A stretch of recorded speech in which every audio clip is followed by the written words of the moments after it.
Hi കൂട്ടുകാർ, അസ്സലാമു അലൈക്കും വറഹ്മത്തുള്ളാഹി തആല വബറകാതുഹു. 4ാം class മസാഇലുൽ ഫിഖ് English medium school മദ്രസയിലെ മസാഇലുൽ ഫിഖിലെ അദ്ദർസുർ rabi 4ാമത്തെ പാഠവുമായിട്ടാണ് ഞാൻ വന്നിരിക്കുന്നത്. വല്ലാഹു യുഹിബ്ബുൽ മുതഹ്ഹരീൻ. എന്താണ്? ശുദ്ധിയുള്ളവരെ അല്ലാഹു തആല ഇഷ്ടപ്പെടുന്നു. നമുക്ക് പാഠം മനസ്സിലാക്കാം. ബിസ്മില്ലാഹിർ റഹ്മാനിർ റഹീം. അപ്പോൾ ഇവിടെ ആദ്യം പാഠത്തിൻ്റെ മുൻപുള്ള ഈ ബോക്സ് നമുക്ക് നോക്കാം. എന്താണ്? അമീനെ, നിന്റെ കാലിൽ ചളിയുണ്ടല്ലോ. കുളിക്കുമ്പോൾ കാൽ തേച്ചുരച്ച് കഴുകിയില്ലേ? ഉസ്താദ് ചോദിച്ചു. അമീൻ: എൻ്റെ ശ്രദ്ധയിൽപ്പെട്ടില്ല ഉസ്താദെ. അവൻ ബാത്റൂമിലേക്ക് പോയി കാൽ കഴുകി വന്നു. അമീനിൻ്റെ കാലിൽ ചെളിയുണ്ട്. അമീന് കാല് കഴുകി വന്നതാണ്.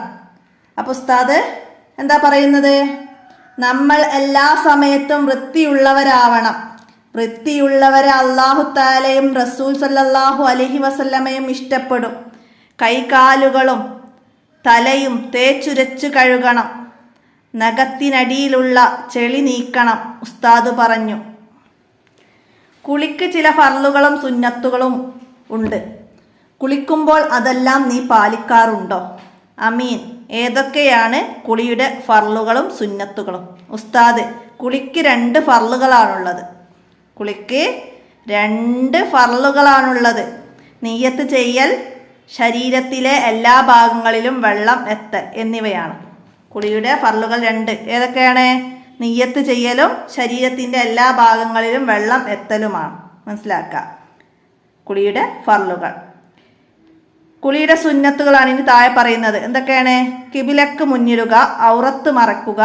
കുളിയുടെ സുന്നത്തിനെ ഞാൻ വീട്ടുന്നു എന്ന് നെയ്യത്തോടെ ബിസ്മി ചൊല്ലുക. വുളൂ ചെയ്യുക. ശേഷം ഫർളായ കുളിയാണെങ്കിൽ അതിൻ്റെ നെയ്യത്തും സുന്നത്തായ കുളിയാണെങ്കിൽ അതിൻ്റെ നെയ്യത്തും ചെയ്ത് ആദ്യം തലയിലും പിന്നീട് വലതുഭാഗത്തും ശേഷം ഇടതുഭാഗത്തും വെള്ളമൊഴിക്കുക. തേച്ചുരച്ച് കഴുകുക. പീളക്കുഴി, മടമ്പ് തുടങ്ങിയ സ്ഥലങ്ങളും പൊക്കിൾ, ചെവി, ചുളിഞ്ഞ സ്ഥലങ്ങൾ എന്നിവയും സൂക്ഷിച്ചു കഴുകുക. സംസാരിക്കാതിരിക്കുക. കുളി കഴിഞ്ഞ ഉടനെ ഉളൂയിന് ശേഷമുള്ള ദുആ ചെയ്യുക തുടങ്ങിയവ സുന്നത്തുകളാണ്. അപ്പോൾ കുളിയുടെ സുന്നത്തുകൾ നന്നായി മനസ്സിലാക്കി വെക്കുക. കുളിയുടെ സുന്നത്തുകളിൽ നിന്ന് 2 എഴുതുക. അങ്ങനെ വരാം. പിന്നെ ചുളിഞ്ഞ സ്ഥലങ്ങൾ സൂക്ഷിച്ചു കഴുകുക. ഇത് കുളിയുടെ സുന്നത്തുകളോ ഫർളുകളോ? ചോദ്യം വരാം. അപ്പം അത് സുന്നത്തുകളാണ്, നമുക്ക് എഴുതണം. സംസാരിക്കാതിരിക്കുക, അത് കുളിയുടെ സുന്നത്തുകളാണ്. കുളിക്കുമ്പോൾ ആദ്യം വെള്ളം ഒഴിക്കേണ്ടത് എവിടെ? ചോദ്യം വരാറുണ്ട്. ഇമ്പോർട്ടൻ്റ് ചോദ്യം, മനസ്സിലാക്കി വെക്കുക. ആദ്യം തലയിലും പിന്നീട് വലതുഭാഗത്തും പിന്നീട് ഇടതുഭാഗത്തും. ആദ്യം തലയിലും ശേഷം വലതുഭാഗത്തും ശേഷം ഇടതുഭാഗത്തും. അങ്ങനെയാണ് കുളിക്കുമ്പോൾ വെള്ളം ഒഴിക്കേണ്ടത്. വെള്ളം ഒഴിക്കേണ്ട രൂപം എങ്ങനെ? ഇനി തദ്രിഭാഗത്തിൽ ചോദ്യം ഉണ്ടോ എന്ന് നമുക്ക് നോക്കാം. അപ്പം ഇനി അതൊക്കെ മനസ്സിലാക്കി വെക്കുക. അപ്പോൾ കുളിക്കുള്ള നിയ്യത്ത് എന്താണ്? ഫർളായ കുളിയാണെങ്കിൽ അതിൻ്റെ നിയ്യത്തും സുന്നത്തായ കുളിയാണെങ്കിൽ അതിൻ്റെ നിയ്യത്തും ചെയ്ത് വേണം തലയിൽ വെള്ളം ഒഴിക്കാൻ. മനസ്സിലാക്കുക. അപ്പോൾ സുന്നത്തുകൾ നന്നായി മനസ്സിലാക്കുക. ഫർളുകൾ 2. അമീൻ: കുളിയുടെ നിയ്യത്ത് എങ്ങനെയാണ്? ഉസ്താദ്: ജുമുഅയുടെ സുന്നത്ത് കുളി നിർവഹിക്കുന്നു. ജുമാക്ക് വേണ്ടി കുളിക്കുകയാണെങ്കിൽ അത് സുന്നത്തായ കുളിയാണ്. അപ്പോൾ നമുക്ക് നിയ്യത്ത് എങ്ങനെ വെക്കാം? ജുമുഅയുടെ സുന്നത്ത് കുളി നിർവഹിക്കുന്നു എന്ന്. അതുപോലെ പെരുന്നാളിൻ്റെ സുന്നത്ത് കുളി. പെരുന്നാളിന് നമ്മൾ കുളിക്കും അല്ലേ? രാവിലെ തന്നെ എല്ലാവരും കുളിക്കും. അപ്പോൾ അത് സുന്നത്താക്കപ്പെട്ട കുളിയാണ്. അപ്പോൾ അത് പെരുന്നാളിൻ്റെ സുന്നത്ത് കുളി നിർവഹിക്കുന്നു എന്നാണ് നിയ്യത്ത് ചെയ്യേണ്ടത്. എന്നിങ്ങനെയാണ് സുന്നത്തായ കുളിക്ക് നിയ്യത്ത് ചെയ്യേണ്ടത്. മനസ്സിലാക്കുക. ഇനി നിർബന്ധമായ കുളി, അതായത് ഫർളായ കുളി, അതാണെങ്കിലോ ഫർളായ കുളി നിർവഹിക്കുന്നു എന്നാണ് നിയ്യത്ത് ചെയ്യേണ്ടത്. മനസ്സിലാക്കുക. നിയ്യത്ത് ഫർളായ കുളിയുടെ നിയ്യത്ത് ഏത്? ചോദ്യം വരാം. ഏതാണ്? ഫർളായ കുളി നിർവഹിക്കുന്നു എന്നാണ് നിയ്യത്ത് ചെയ്യേണ്ടത്. മനസ്സിലാക്കി പഠിക്കുക. വ ഇൻ കുന്തും ജുനുബം ഫതഹറു. നിങ്ങൾ ജനാബത്തുകാരാണെങ്കിൽ കുളിച്ചു ശുദ്ധിയാവുക. നിങ്ങൾ ജനാബത്തുകാരാണെങ്കിൽ കുളിച്ചു ശുദ്ധിയാവുക. അപ്പോൾ ഈ പാഠത്തിലെ കുളിയുടെ ഫർളുകളും സുന്നത്തുകളും മനസ്സിലാക്കുക. കുളിയുടെ ഫർളുകൾ 2, സുന്നത്തുകൾ ഇവിടെ താഴെ പറയുന്നുണ്ട്, അവിടെ എണ്ണം പറയുന്നില്ല. അപ്പോൾ അത് മനസ്സിലാക്കുക. ഇനി കുളിക്ക് ഷർത്തുകളുണ്ട്. അപ്പോൾ അത് ഏതാണ്? വുളൂഇൻ്റെ ഷർത്തുകൾ തന്നെയാണ്. നമ്മൾ പഠിച്ചിട്ടുണ്ട്. എന്താണ് ഉളൂവിൻ്റെ ഷർത്തുകൾ? 5. വെള്ളം തുഹൂറായിരിക്കുക, കഴുകപ്പെടുന്ന അവയവങ്ങളിൽ വെള്ളം ഒലിപ്പിക്കുക.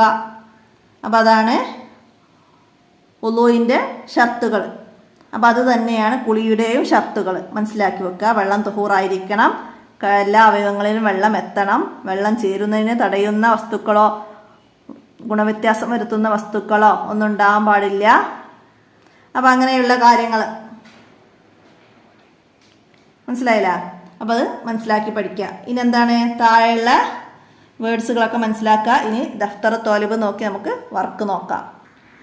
അപ്പോൾ അതിൻ്റെ ദഫ്തർ തോലിബിൽ ആദ്യം വരുന്നത് നക്രാവ് വനക്തബ്, വായിച്ച് പകർത്തി എഴുതാനാണ്. പീളക്കുഴി, മടമ്പ്, നിർബന്ധം, ചുളിഞ്ഞ, ഭാഗം, തേച്ചുരച്ച്. അപ്പം എന്താണ് അടുത്തത്? അതൊക്കെ പകർത്തി എഴുതുക. ചോദ്യങ്ങൾക്ക് ഉത്തരം എഴുതാൻ. കുളിയുടെ ഫർളുകൾ എത്ര? കുളിയുടെ ഫർളുകൾ 2 എഴുതുക. അടുത്തതാ കുളിയുടെ ഫർളുകൾ ഏതെല്ലാം? കുളിയുടെ ഫർള് 2 ഏതെല്ലാം?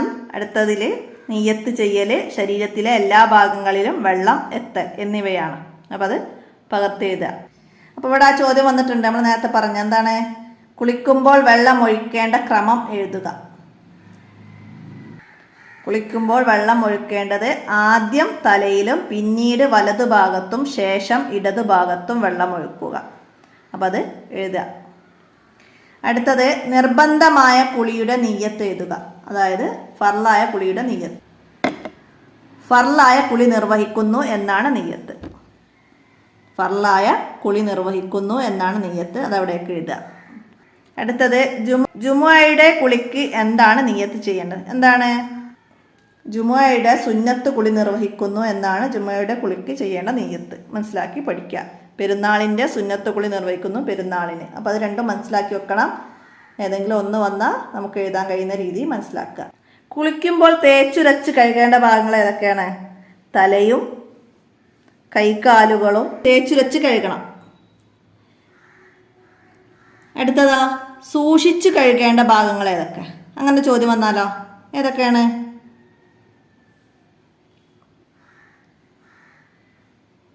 പീളക്കുഴി, മടമ്പ്, പൊക്കിള്, ചെവി, ചുളിഞ്ഞ സ്ഥലങ്ങൾ. പീളക്കുഴി, മടമ്പ്, പൊക്കിൾ, ചെവി തുടങ്ങിയ ചുളിഞ്ഞ സ്ഥലങ്ങളൊക്കെ എന്താണ്? സൂക്ഷിച്ച് കഴുകണം. അപ്പോൾ ഒക്കെ മനസ്സിലാക്കി പഠിക്കട്ടോ. അടുത്ത നക്തുബ് സുനനുൽ ലുസ്ല്, കുളിയുടെ സുന്നത്തുകൾ താഴോട്ട് ഇങ്ങനെ ഓർഡറിൽ എഴുതി കൊടുക്കാനാണ്. ഇവിടെ നമ്പർ തന്നിട്ടുണ്ട്. അപ്പോൾ നിങ്ങൾ ഇവിടുന്ന് പാഠഭാഗത്തുനിന്ന് ഓരോന്ന് നമ്പർ പ്രകാരം എഴുതുക. കിബിലക്ക് മുന്നിടുക, ഔറത്ത് മറയ്ക്കുക, കുളിയുടെ സുന്നത്തിനെ വീട്ടിൽ നിന്ന് നിയ്യത്ത് കരുതുക, ബിസ്മി ചൊല്ലുക, ഉളൂ ചെയ്യുക, ഫർളായ കുളിക്ക് അതിൻ്റെ നിയ്യത്ത് ചെയ്യുക, സുന്നത്തായ കുളിയാണെങ്കിൽ ആ നിയ്യത്ത് ചെയ്യുക. അതങ്ങനെ ഓർഡറിൽ അങ്ങനെ നിയ്യത്ത് ചെയ്യുക എന്ന് പറഞ്ഞാൽ എഴുതിയാൽ മതി. മനസ്സിലാക്കുക. പിന്നെ തലയിൽ വെള്ളം ഒഴിക്കുക, പിന്നെ തേച്ചുരച്ച് കഴുകുക, പീളക്കുഴി, മടമ്പ് എന്നിവ സൂക്ഷിച്ച് കഴുകുക, തേച്ചുരച്ച് കഴുകുക, സൂക്ഷിച്ച് കഴുകുക. ആ രീതിയിൽ എഴുതിയാൽ നമുക്ക് മുഴുവനായിട്ട് അവിടെ എഴുതാൻ സ്ഥലം ഉണ്ടാവില്ല. സംസാരിക്കാതിരിക്കുക, ഉളൂവിൻ്റെ ശേഷമുള്ള ദുആ ചൊല്ലുക. അപ്പം അത് അങ്ങനെ ഓർഡറിൽ മനസ്സിലാക്കി എഴുതുക. അടുത്ത വർക്ക് എന്താ വരുന്നത്? കുളിക്ക് ശേഷമുള്ള ദുആ എഴുതാനാണ്. അപ്പോൾ നമ്മൾ പഠിച്ചിട്ടുണ്ട് ഉളൂവിൻ്റെ ശേഷമുള്ള ദുആ അല്ലേ? അപ്പം അത് ഇവിടെയൊക്കെ എഴുതുക. പിന്നെ കുളിയുടെ പൂർണ്ണ രൂപം ക്രമപ്രകാരം എഴുതുക. കുളിയുടെ പൂർണ്ണ രൂപം ക്രമപ്രകാരം എഴുതുക.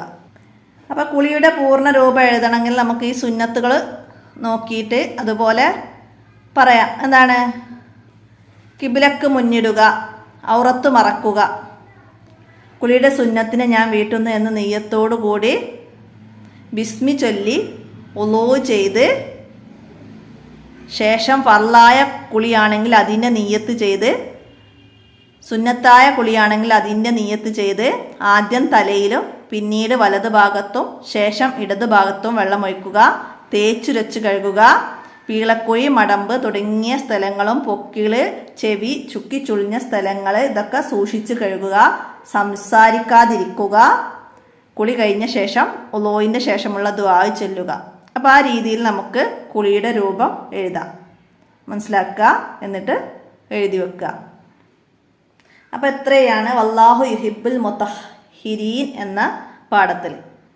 അപ്പോൾ ഇത് ഇവിടെ മുത്തഹിരീൻ എന്നും ടെക്സ്റ്റിൽ മുത്തഹിരീൻ എന്നാണ്, ഹ ആണ് വന്നത്.